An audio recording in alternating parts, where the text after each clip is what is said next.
Bonjour, c'est Stéphanie de Top Chef. Alors aujourd'hui, je vais vous réaliser un dessert à base de bananes de Guadeloupe et Martinique. On va faire une banana cotta au chocolat chaud, noix de muscade et fruits exotiques. J'ai choisi la banane de Guadeloupe et Martinique parce que c'est un produit plein de couleurs, de saveurs, une invitation au voyage et on peut faire plein de choses sympas avec.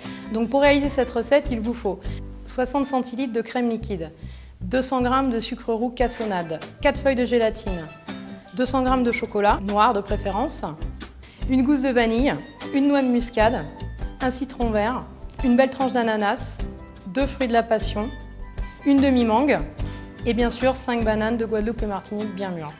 Alors pour commencer, je mets les feuilles de gélatine à tremper dans de l'eau bien froide. Pendant ce temps, je verse la crème, je vais mettre à chauffer, je prends la gousse de vanille, je la fends en deux et je vais gratter l'intérieur. J'ajoute le sucre et je vais laisser chauffer pour que la vanille infuse et que le sucre fonde. Pendant ce temps-là, je prends mes bananes de Guadeloupe et Martinique. Plus elles seront mûres, plus la panna cotta aura du goût.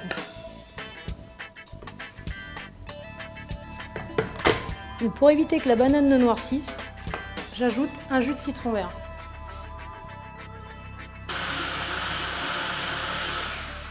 Ma banane est bien mixée,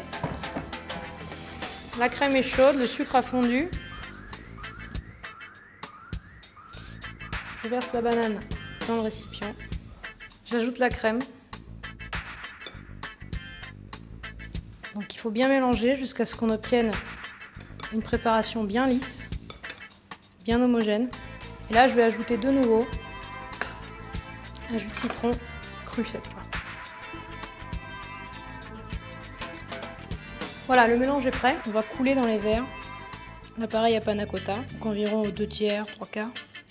Et là, on va réserver 3h30 à 4h au réfrigérateur.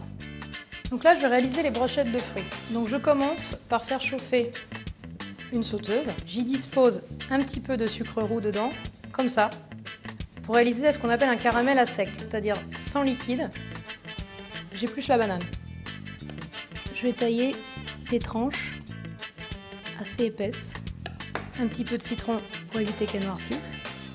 Je prends l'ananas, en prenant soin d'enlever vraiment tous les petits, ce qu'on appelle les petits yeux de l'ananas. Donc voilà, l'ananas est épluché. Je taille des gros cubes.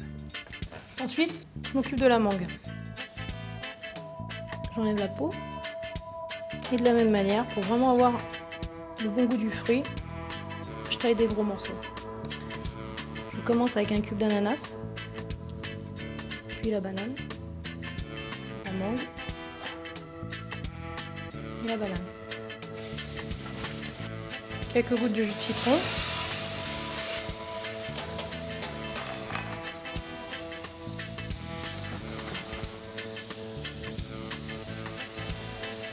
Voilà, on laisse cuire quelques minutes. Je vais mettre chauffer de la crème. Une noix de muscade pour parfumer la crème. On va s'occuper du chocolat. À l'aide d'un couteau, je vais le tailler en copeaux. Ma crème est chaude, j'ajoute le chocolat. La sauce chocolat muscade, donc qui fond gentiment dans la crème.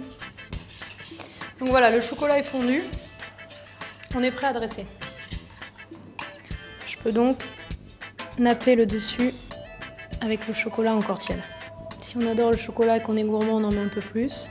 Pour apporter un petit peu d'acidité et de fraîcheur, je récupère les graines, un petit peu le jus et je dispose sur le chocolat. La brochette caramélisée. J'ai gardé la gousse de vanille pour apporter une petite décoration. Et ben voilà, c'est terminé. Et ben si ça vous a plu, votez pour ma recette.